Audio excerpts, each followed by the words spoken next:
तो एकांत प्रिय बन नहीं सकते।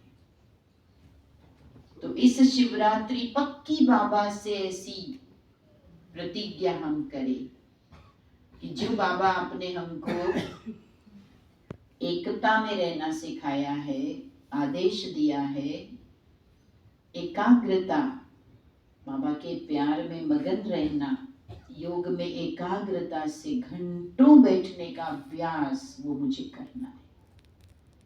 बाबा ने तो कितना अच्छा योग सिखाया, नीचे नहीं बैठ सकते हो तो ऊपर बैठो, पांव लटकता है तो भी बोले बूढ़ा रखो, है ना, सहारा चाहिए तो पीछे तकिया लगा लो, कितने सुख दिए हैं बाबा ने।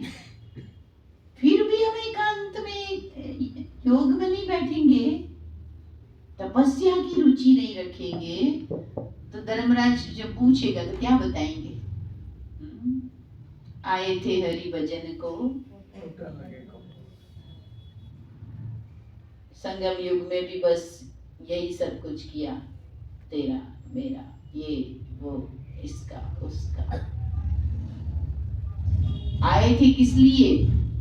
हम वैरागी है, हम राजऋषि है, हम संसार को चैलेंज किए हैं कि हमें संसार का रस नहीं लेना, हमें प्रभु का रस लेना। अब ये भी नहीं ले पाए, दुविधा में दोनों गए, माया मिली न राम। जग हसाई होती है, बाबा की एक मुरली में बाबा ने कहा था, जग हसाई होगी कि तुम वहां तो कुछ नहीं किए, भाग के आ गए, यहां भी कुछ नहीं बने, तो हमें कैसा लगेगा? हमारी अचीवमेंट्स क्या है? हम कब तक ये कहते रहेंगे हमारे बाबा ऐसे थे, हमारी मम्मा ऐसी थी? ये कहो ना कि देखना हो तो मुझे देखो, मुझे क्या मिला? कब तक हम बाबा के, मम्मा के, दादियों के एग्जाम्पल देंगे? वो गीत में सुनती थी, मुझे बहुत दिल से लगता था, हमको मन की शक्ति देना, मन विजय करे, दूसरों की जय से पहले खुद को जय करे। कब तक हम जयकारे बोलते रहेंगे सबके? भक्ति में भी बोले, यहाँ भी हम सबके खाली जयकारे बोल रहे हैं।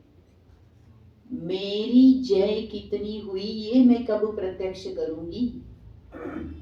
मेरा परिवर्तन कब सामने आएगा? मेरी प्रत्यक्षता, मेरे जीवन में गुणों की प्रत्यक्षता, मेरे जीवन में सर्वगुण संपन्नता, मेरे जीवन में संपूर्ण निर्विकारिता, मेरे जीवन में संपूर्ण अहिंसक, मर्यादा पुरुषोत्तम, ये जो मेरी सत्युग की क्वालिटी है, अभी तो आएगी ना, कि वहां जाते ही अपने आप आ जाएगी, यहाँ 0 होगा वहां 100 हो जाएगा? हो जाएगा? नहीं हो पाएगा। यहीं से मेरे में आना चाहिए ना। तो मीठे बाबा तो हाथ पकड़ के, हाथ फैला के, सब प्रकार से आह्वान कर रहे, मदद कर रहे, ऑफर कर रहे हैं। ये भी समय कितना चलेगा कि जब हम आज शांति से बैठे हैं, या बाबा के घर आते हैं, या मधुबन जाते हैं, या तपस्या कर पाते हैं, बाहर ऐसी आवाजें नहीं है जो कम से कम हम भटक न जाएं। अंतिम नजारे तो अब कैसे होने वाले? बहुत विकराल होंगे ना। तड़पती हुई आत्माएं, चिल्लाते हुए लोग, प्रकृति की आपदाएं हम सब जानते हैं, भटकती हुई आत्माएं, ये सब कुछ तो इतना ज्यादा बढ़ता जाएगा। लोग पागल हो रहे हैं आज की तारीख में भी, विकृत मानसिकता हो रही है। ऐसे में फिर हमारा ध्यान एकाग्र बाद में हो पाएगा? बाबा कहते हैं अंतिम काल को तो बहुत समय की प्रैक्टिस जिसकी होगी वही एंजॉय करेंगे, वरना दुनिया भी हाय हाय करेगी और हम भी।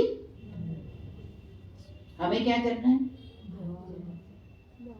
वाह प्रभु, वाह बाबा, हम तो चले अपने वतन की ओर। दुनिया कहेगी ओ प्रभु तेरी लीला परंपार। कोई फिर हाय हाय करेगा, हाय मेरी किस्मत, मेरी पड़ोस वाली आंटी रोज बोलती थी, मैं तो गई ही नहीं। अब वो तो फरिश्ता बन गई, मैं रह गई। वो तो बेचारे पश्चाताप करेंगे। लेकिन हमें भी कहीं ये ना हो कि हमें भी कुछ कर लेना चाहिए था, हम तो ये फालतू की बातों में ही रह गए, समय सफल न किया हमने। पश्चाताप नहीं होना चाहिए ना। तो अभी भी बाबा इशारा जो दे रहे हैं उस पर हम रोज चिंतन करें। एक्स्ट्रा टाइम बैठे, मुरली के बाद 15 मिनट योग करना चाहिए। कई भाई बहन मुरली के पहले पहुंच नहीं पाते हैं, अधिकतर भग भग करके मुरली के टाइम पहुंचते ही। 7 बजे की मुरली क्लास तो 7 बजे एंटर करे, कई बार 7 का 10 7:10 हो जाएगा।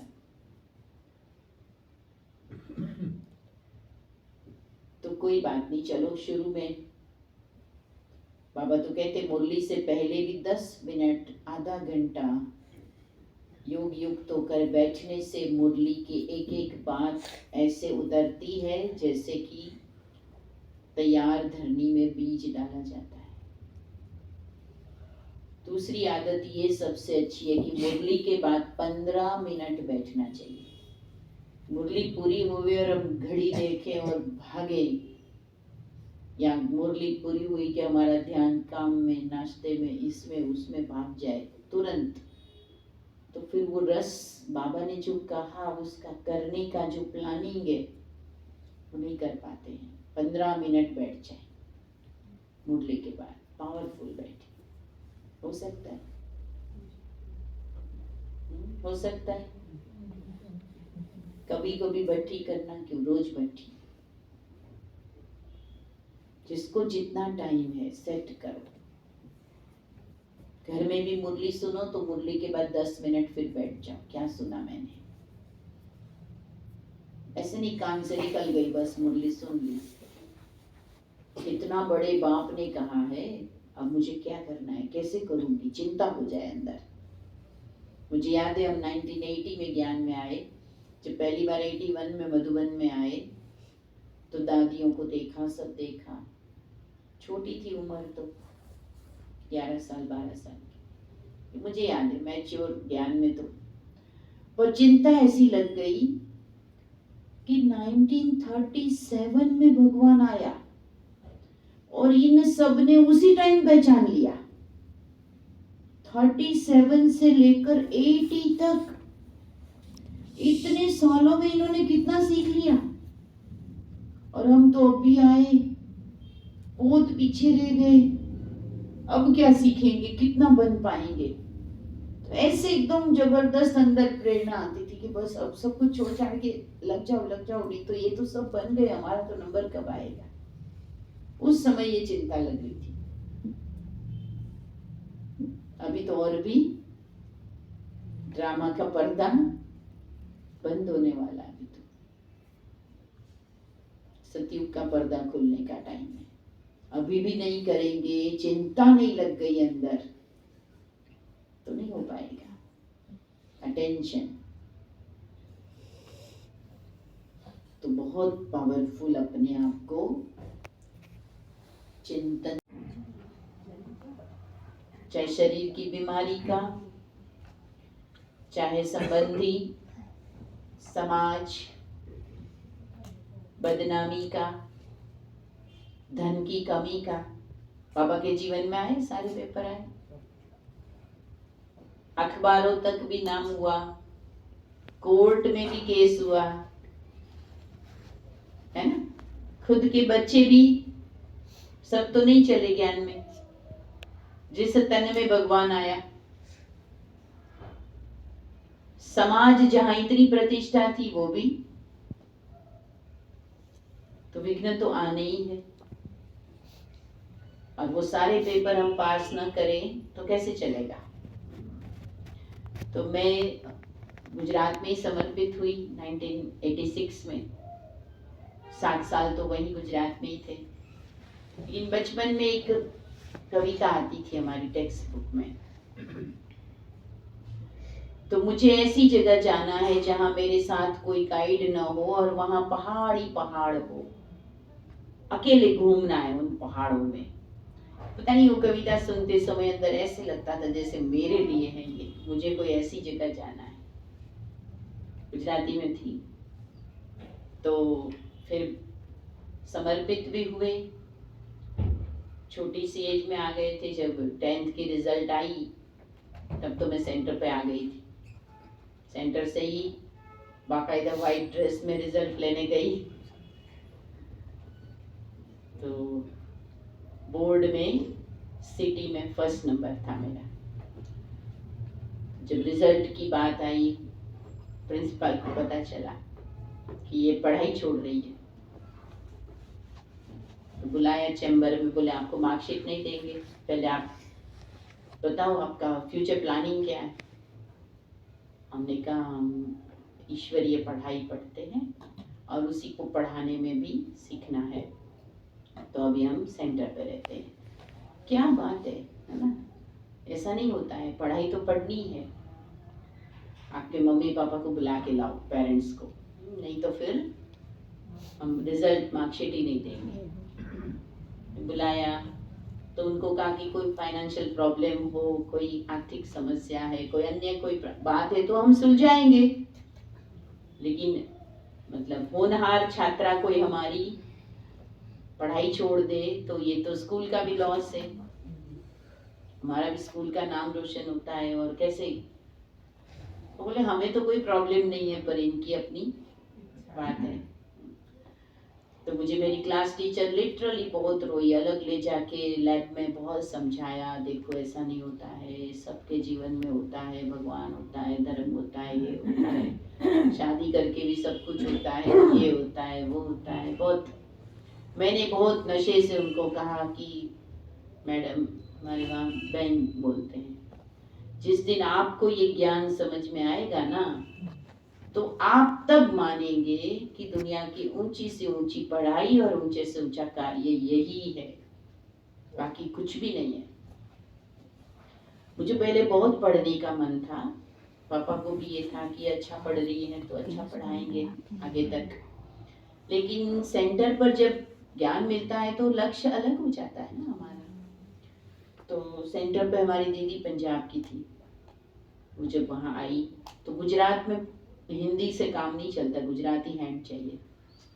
दूसरी एक बहन समर्पित हुई, वो बिहार की थी, तो उनसे भी काम न चले, तो वहाँ गुजराती हैंड की बहुत ज़रूरत थी। तो दीदी बड़े प्यार से मुझे कहती थी, देखो मम्मा ने तो 10वीं तक पढ़ाई की, बड़ी दादी ने भी 10वीं तक पढ़ाई की, तुम ईश्वरीय सेवा तो सारी जानती हो। क्योंकि हमको ये था ना, हमको चिंता हो गई थी, हम बहुत लेट आए, क्या क्या करना है। तो जहाँ प्रदर्शनी होती थी हम सवेरे से चले जाते थे, रात तक सबसे ज्यादा ग्रुप समझाना, जब तक कि गला ना बैठ जाए पूरा। तो कहे तुम्हें सब कुछ तो आता है, तुम सेवा कब करोगी, है ना? मतलब समर्पित होके। छुट्टियों में तो मधुबन में ही आ जाते थे, सैटरडे संडे भी सेंटर पे ही रह लेते थे। तो शुरू से ही जैसे, तो जब सेंटर पर आई गए तो फिर पढ़ाई छोड़ दी उस वक्त 86 में। तो उसके बाद 7 साल के बाद में ड्रामा का कुछ सीन बना, तो बड़ी दादी जी से और खास करके मोहिनी दीदी जो थी दादी के साथ, उनसे हमारा बहुत मतलब घनिष्ठ प्यार था। शुरू से ही मुझे बहुत अच्छी लगती थी, मधुबन में जाते थे तो बहुत पालना देती थी, और नहीं जाऊं तो मुझे उनकी याद आती। तब तो फोन नहीं था, कुछ नहीं था, लेकिन लगाव बहुत था जैसे। तो फिर हम उनके कनेक्शन में राजस्थान में आ गए।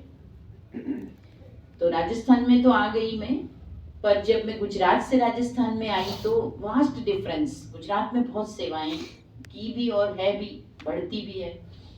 और राजस्थान जिस पर्टिकुलर एरिया में हम है, आबू के आसपास का, जो कहते हैं ना दीपक के नीचे, तो काफी बंधनों में जकड़े हुई आत्माएं हैं, संसारिक बंधन, समाज के बंधन, ये वो।